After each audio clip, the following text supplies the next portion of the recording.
Përshëndetje të nderuar miq, do të shkojmë në Kosovë, do të flasim për atë që po ndodh atje, situatën politike dhe jo vetëm. Kam nderin dhe kënaqësinë që bisedën ta zhvilloj me mjekun në çuket, doktorin e luftës së të paqes, zotin Fitim Selimi, me mjaft reputacion si mjek, por edhe në pozita të tjera. Zoti Selimi, përshëndetje dhe faleminderit shumë. Përshëndetje dhe juve, faleminderit për hapësirën që po krijoni që të shprehemi opinionet, mendimet tona dhe t'i ndajmë këto. Faleminderit ju, doktor. Ju shpreheni që koha e maskave ka marrë fund. Tani mas 40 seancave atë që po ndodh në kuvent. Ka njëri që nuk e ka kuptuar se çfarë qëndron pas saj dhe kush është ai që po i lëviz fiet. Çdo njeri me një të menduar normal nuk mund mos e kuptoj esencën e krejt kësaj që po ndodh, përjashtu atyne që i takojnë klientelave apo lidhjeve të cilat ndërtojnë prapaskenat e ndryshme për qëllimet e caktuara në rand port liderit, pastaj edhe të asaj klientelet përbashkët. Mendoj që është shumë shka apo gjithçka e qartë, prandaj edhe qëndrimet e mia, qëndrimi im është që nuk ka asnjë arsye që të vazhdojmë cilëmi me ndonjë mirëkuptim, apo cilëmi me ndonjë kujdes, apo cilëmi në një farë mënyre me një kooperim me të gjithë ata njerëz të cilët vazhdojnë akoma edhe sot e kësaj dite përkundër këtyre dëshmive që janë nxjerrë, të vazhdojnë ta përkrahin këtë obstruksion, ta përkrojmë këtë mbyllje, këtë çrregullim komplet edhe strukturës së shtetit, edhe të raporteve tona me botën, edhe të raporteve të brendshme, edhe relacionet defektuoze që po na ndodhin në gjitha drejtimet, qoftë me mirë, qoftë me vllazën, qoftë me emigracionin, qoftë me aspektet e ndryshme profesionale, ekonomike, në gjitha sferat e mundshme. Dhe krejt ky destruksion që po ndodh nuk është e mundshme dhe mos jetë i dukshëm për syrin normal dhe për logjikën normale.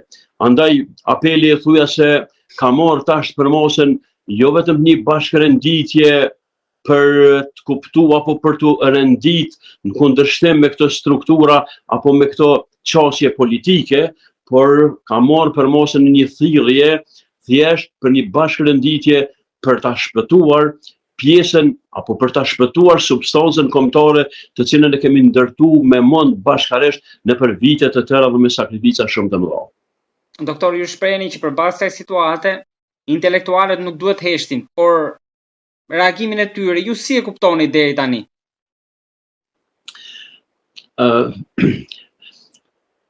Unë mendoj që intelektualët janë pjesa më fajtore e komplet qytetarisë tonë, nga se intelektualet po që nuk do t'jenë subjektiv në vlerësimet reale të krejt asaj që po ndodh, ata në fakt do duhej ta nxjerrin të vërtetën dhe do duhej që me zërin e tyre, me argumentet që ata i posedojnë, me mundësitë intelektuale që ata i kanë për të shprehur, me autoritetin që kanë rrethët dhe në ambientet e tyre për të ftuar, ata do t'ja arrinin qëllimet që ta devijojnë përkatësisht, ta ndalin apo ta stopojnë këtë rrjedhë që është vazhdimisht tepër negative dhe që po merr përmosën e një zhvillimi shumë të qëllimshëm, shumë tendencioz për keq. Doktor, ju jeni me mjaft eksperiencë, njohuri, me bagazh gjerë. Ku bazoheni kur thoni që kush punon për Albin Udbashin? Tani ku referoheni për këtë? Është vetëm është retorik politike që e kemi dëgjuar shpesh apo ka baza? Unë nuk ka mundësi në qëndrimet e mia apo në opinionet e mia edhe në relacion me shokët, me miqt, kur jemi bashkë apo edhe në ato qëndrime publike, nuk ka pas mundësi askush me më dëgju mu ka i them Albin Kurtit, Albin UDB-ja. UDB-ja është ajo shërbimi i sigurimit shtetëror i Serbisë e famshmja, e cila ka ndjek, komplet e ka ndjek dhe ka torturu, e ka burgos edhe qenjen shqiptare. sidomos inteligjencën. Pra UDB-ja është prisje gjitha proceseve dhe gjitha veprimeve aktive në terren për ta zhbuluar ekzistencën e qenies shqiptare në Kosovë. Nuk ka ndëgju askush, përkundrazi kam pas qëndrime që po e them shumë publikisht, edhe në rrethonat kur dikush e ka akuzu Albin Kurtin si njeriu i cili ka dalë me qëndrime publike të guximshme etj, si guxoi ai që në burgjet e Serbisë t'jep disa deklarata famoze të cilat i kanë dëgjuar njerëzit dhe nuk pati kurfar pasoje. Unë kam ditë edhe mu distancu prej krejt asaj, sepse me ato e kisha përshtypjen sikur me një farë mënyrë po përjashtohet cilësia e guximit të njeriu. Nëse ma përjashton mundësinë që një njeri mund të jetë i guximshëm në burg për ta thënë të vërtetën, nëse ma përjashton mundësinë që njeriu guxon edhe në rrethona të këqija kur është i bindur për një çështje me thënë të vërtetën, atëherë po ma pamundson edhe heroizmin e dëshmorëve, edhe heroizmin e luftëtarëve, edhe heroizmin e Adem Jasharit, edhe gjithçka pra që është guxim, nëse dikush e mohon që ky po pse po guxon kështu, ky është veç i shitun, prandaj po që se nuk do të ishte i tillë, ky s'kishte me guxu. Pra është një motje me kutin e secilit që është gabim i madh. Unë përkundazi kam dalë në mbrojtje dhe kam thonë që Albini ka qenë në objektivin e shumë gazetarëve në burg dhe ai me një farë mënyrë është shpreh duke e vërejtur se po shndrohet në një yll që as Serbia s'u ne kop për faktin që pi ekspozohet një opinioni të gjerë pas së cilës faktikisht nuk do të kenë ata mundësi ashtu në mënyrë drastike t'i hakmerrashin. Kjo ka qenë qëndrimi im, jo qëndrimi im nashta me krejt sinqeritetin e fjalës, por një qëndrimi imi ofrues që e ka shpreh atë brengën time në polarizimet e kësaj natyre kur edhe një guxim një njeriu dikush e konteston. Mirë po, me kohën, me zhvillimet ndaj të cilave apo për të cilat jemi ne dëshmitar, unë jam bind. Këto dy mundësi janë. Ose është për të ardhur keq, ose është Albini për të dënuar. Është Albini për të ardhur keq, nëse të Albini ajo ideja e delirit të madhështisë si një patologji që e përfshin qenien njerëzore, është aspekt shëndetësor e që duhet trajtohet. Dhe ona tjetër është për të dënuar, është aspekti tjetër që e paraqet apo e nxjerr Albinin si personi i cili drejt për drejt është ka qenë ujë në mullinin e UDV-s, në mullinin e Serbisë.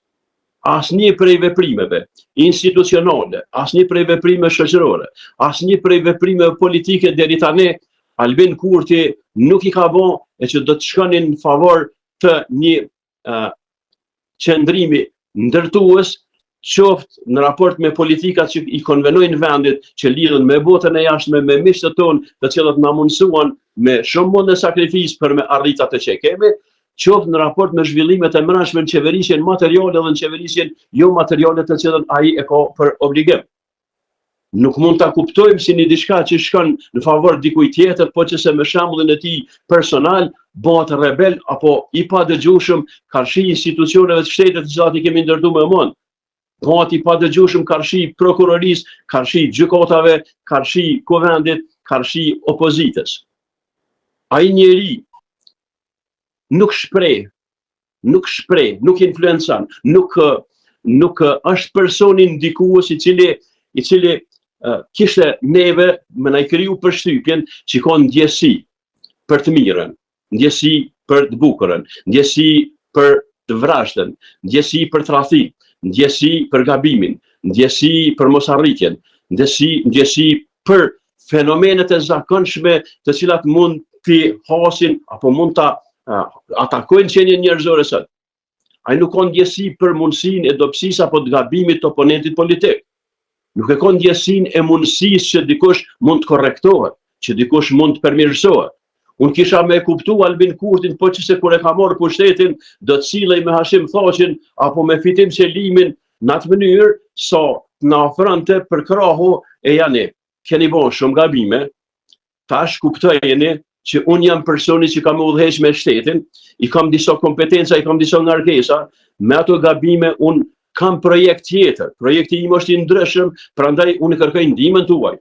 Ju, edhe ne, jemi shqiptar, ju keni dhënë dëshmi, ju keni bojt armë krahu, ju keni kalu kufinin me 10 qindra herë për me sjell armët nga Shqipëria non që i ka hop depot për luftën tonë dhe ju i keni meritat. Ju i keni meritat për shumë shka. Kemi hasë në defekte, kemi hasë në problemet e cilat koha apo ndërtimi i vendit nuk i toleron apo nuk i duron, andaj ju lës të më përkrahni ta realizoj tash projektin tim.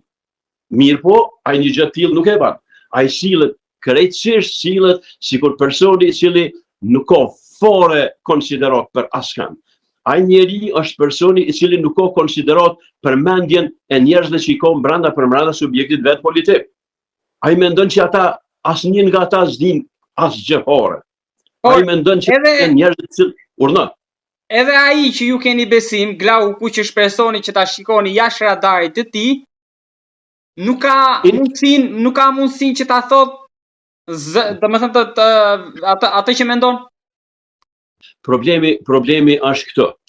Na e kemi dëgju edhe e kemi përjetu edhe fenomenit të cilin Kelsen e shpreh në teorinë e vet, ku thotë që vetëm zgjedhjet e para janë demokratike, ndërsa zgjedhjet tjera nuk janë demokratike. Sepse njerëzit nuk guxojnë dalin, sepse çdo dalje nga struktura nënkupton nevojat për me pas një energji të re, energji e cila do duhej me u shpenzu për me bo diçka të re. Dhe njerëzit gjithmonë e kanë më lehtë gatishmërinë për me u përshtatë në rrethona hajse ndoshta bëhet më mirë, ndoshta nesër bëhet më mirë, se sa me qenë vazhdimisht revolucionar brenda strukturës dhe me qenë rebel apo kundërshtues karshi dukurive negative që shfaqen në kuadër të shoqërisë vet. Përveç që kjo ndodh, edhe Glauku nuk do ta ketë atë mundësi. Unë jam i bindur që në intimitetin e krejt njerëzve normal, mranda për mranda lëvizjes vetmendosje, po të mos ishte aspekti i mbojtjes domosdoshmërisht klienteliste, ata lehtë me u zhvat.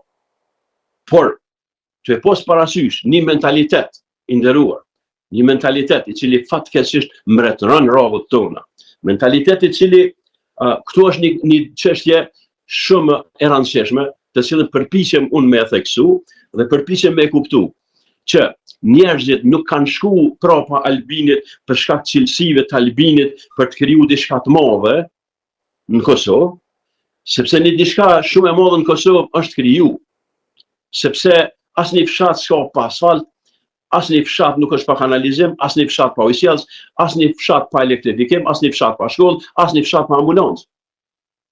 Janë defektet, por ata njerëz nuk shkuan pas Albinit sepse ky do ta mrekulloj edhe do ta nxjerr nga kjo gjendje të cilën Albini e quan robëri. Thuase robëria ishte në vitin 99 e jo liria, e cili pastaj kur erdhi neve na shlirojnë nga robëria. Dhe kjo klientel i takon asaj shtrese e cila e ka pretendimin me dal nga ndjenja e inferioritetit të cilën ajo e ndjen. Ju kisha lutur të më kuptoni. Ai inferioritet nuk është inferioritet e real. Ai është një ndjenjë e qytetarisë së rëndëmt. Ndjenja e rëndëmt, ndjenja të qenit i zakonshëm, nuk është inferioritet. Dhe një avokat i stilit Albin Kurti del dhe atë ndjenjen e rëndëmësisë qytetarit ton e përdor keq edhe përdor shumë mjeshtresht përmes premtimit që unë ju mbroj juve nga një situatë e cila kërcënon dhe unë juve ju nxjerr nga ndjenja e inferioritetit në të cilin keni rënë. Pra, qenja njerëzore nëse njihet inferior apo rëndon, bën përpjekje me dal nga ai inferioritet. Mirë po njerëzit veç, personalisht, individualisht, nuk guxojnë me mësy atij veprimi, sepse nuk njihen që janë të fortë. Po kur del dikush ju prin, edhe kur del dikush i thret, një zërit e rëndëmta që është shumicë bashkohet për ta relativizuar të madhreshmen, qoftë edhe të madhreshmen. E madhreshmja është sakrifica e luftës për çlirimin e Kosovës, e madhreshmja është ushtria çlirimtare e Kosovës, të madhreshëm janë krejt ata djemë e vojza të cilët para zero u rëndetën në radhë të ushtrisë për ta bërë çlirimin e vendit, ku në horizont fare nuk shihej mundësia për të çliruar, sepse ne kishim shumë probleme. Jugoslavia, përkatësisht Serbia, ishte një perandori ballkanike e armatosën shumë, të cilës po që se do t'ju nënshtroshim ne teorive gjosave, sa kemi gjosa, s'kemi gjosa, ne do të dorëzoheshim. Por asnjë lëvizje botnore, asnjë lëvizje çlirimtare kur nuk është bo të e prit momentin që kur barazohemi me okupatorin, me armateme me gjitha të mirat, tek atëherë po e fillojmë luftën. Prandaj, ajo pjesë e njerëzve, të cilët janë zakonshmit, që nuk ishin pjesë drejt për drejt e luftës, ata sikur e kanë kriju përshtypjen, ja ka kriju apo ja ka ngulit Albin Kurti atë përshtypje, njerëzve tish strukturave, njerëzve tish komunizmit, e të gjithë të tjerëve të cilës si kemi njeh asnjëherë, ju ka kriju përshtypjen që këta pushtetarë, këta njerëz janë, në krye me Hashimin, e Kadriun, e të tjerë, këta njerëz, po që se, këta vazhdojnë me post pushtet, komorë në një moment që juve kanë ju burgos, sepse nuk jeni ju kategoria tyne. Dhe ka fillu pasaj një ambicje që mund tjetë edhe njerëzore, përdol nga inferioriteti, por jo të ndryshu cilësisht vetë vetën, por të e relativizu tjetër. Pra, të i relativizu ata njerëz që ishin, që paraqitin madhështin, përpiqen me ngrit vetë vetën, për të një që edhe ne jemi dikushi. Kjo është një teori, kjo është një qasje, tepër e gabueshme, të cilën e ka kriju ky mentalitet fol apo nësaje të manipulimit që ka bo Albin Kurti. Nuk është që s'kemi post patriot ne që ka ndosh bashkimin kombëtar. Nuk është që s'kemi vujt qelive të burgjeve të Serbisë për bashkimin kombëtar. Nuk është që s'kemi post kontakte me botën ne për ta ngritë çështjen e bashkimit kombëtar apo çështjen e flamurit. Unë kam qenë me flamurin, edhe kur kam rënë burg, me flamurin kuçeze, edhe kur ja kemi mësi luftës për Shqipërim, edhe kur na kanë rrë shok dëshmor, por ne e kemi kuptu që ne për të hesë në hapat të cilat e bojnë Kosovën të shoqërueshme, e bojnë Kosovën të nivelit, e bojnë Kosovën me mundësin për të kooperu me shtetet si na, apo shtetet evropiane, që ne të futemi në ato shoqëri, ne du t'ju përgjigjemi dhe, apo du t'i përfillim me disa rregulla të cilat i parashtrojnë ata.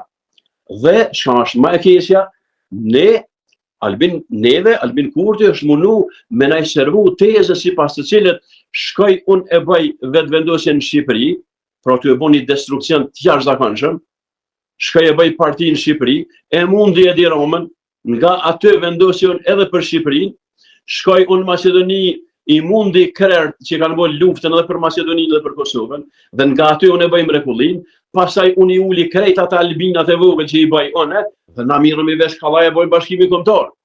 Që kjo teori është aq mashtruese, është aq e paralizueshme, saqë veç m'ja kujtu njerëzve që nuk shkojnë projektet kombëtare paralel apo në një gjatësi valore me projektet globale.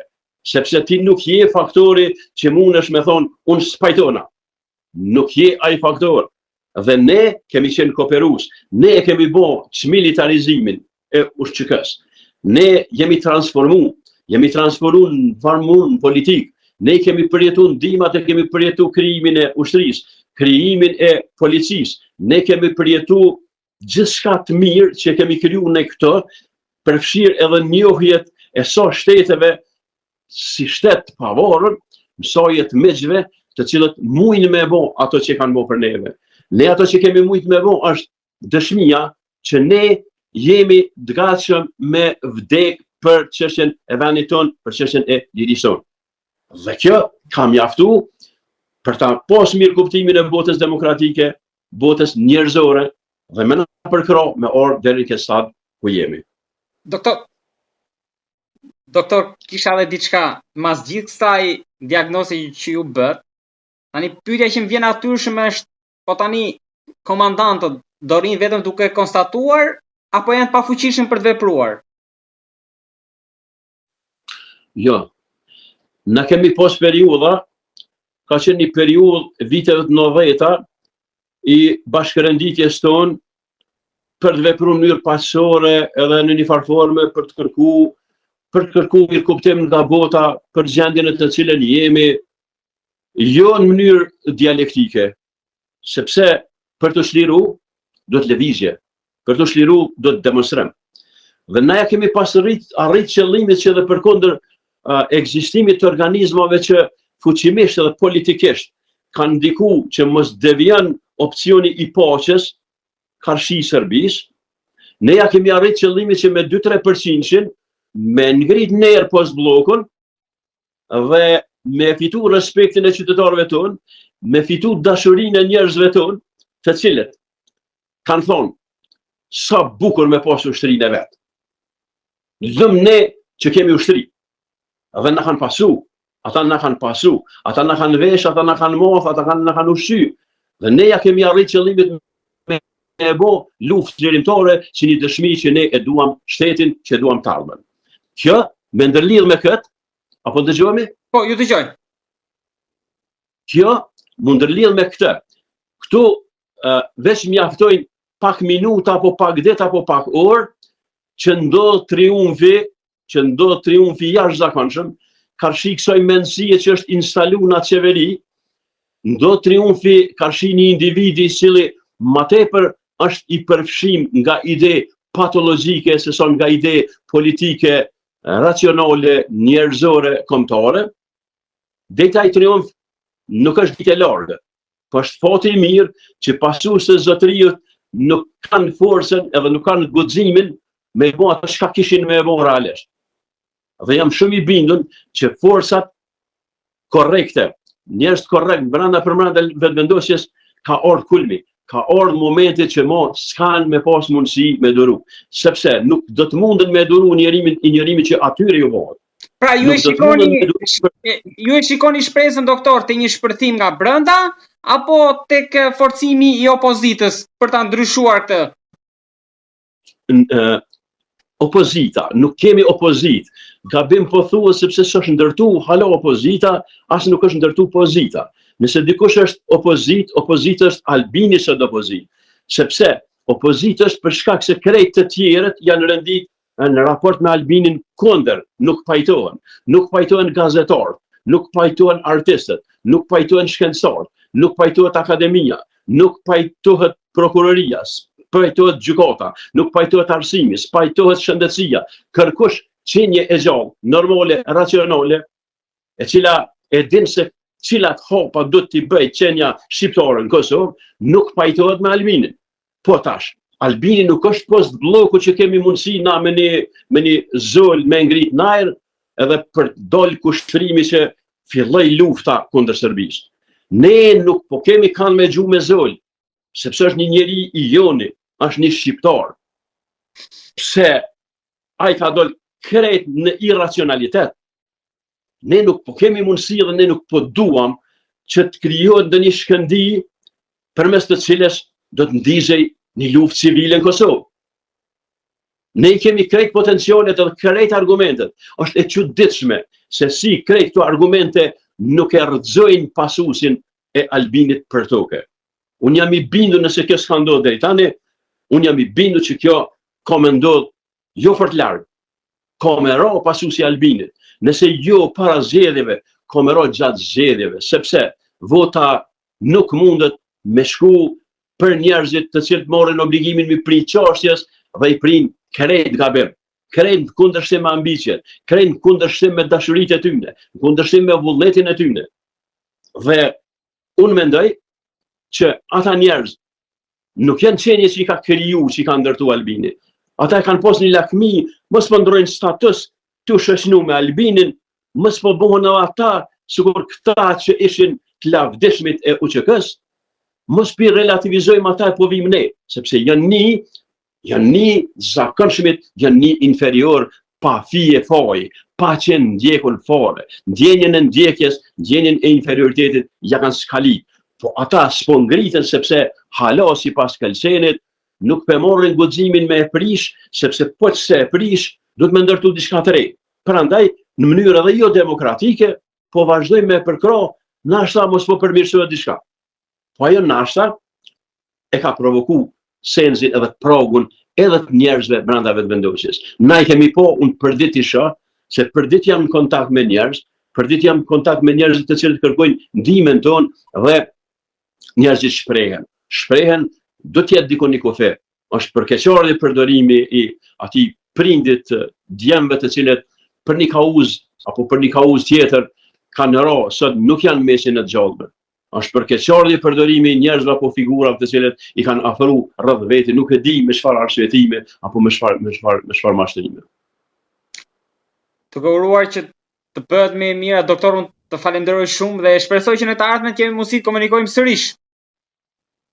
Po, unë nuk kam qare pa e shpreh kënaqësinë time për këtë angazhim. Ky është angazhim i nderuar, ky është angazhim konstruktiv, ky është angazhim ndërtues, ky është angazhim është minor, është i vogël, është pak, nuk është shumë. Unë jam i vogël, nuk kam unë ndonjë efekt, ndonjë forcë vepruese. Po megjithatë, fjalët e mia, ky apel, nga dëshmëria ju për të më ndëgju, nga dëshmëria juaj për ta mirë kuptuar këtë situatë, është ndihmës shumë e madhe për neve në këtë situatë në të cilën ne sinqerisht nuk po e ndjejmë lirinë.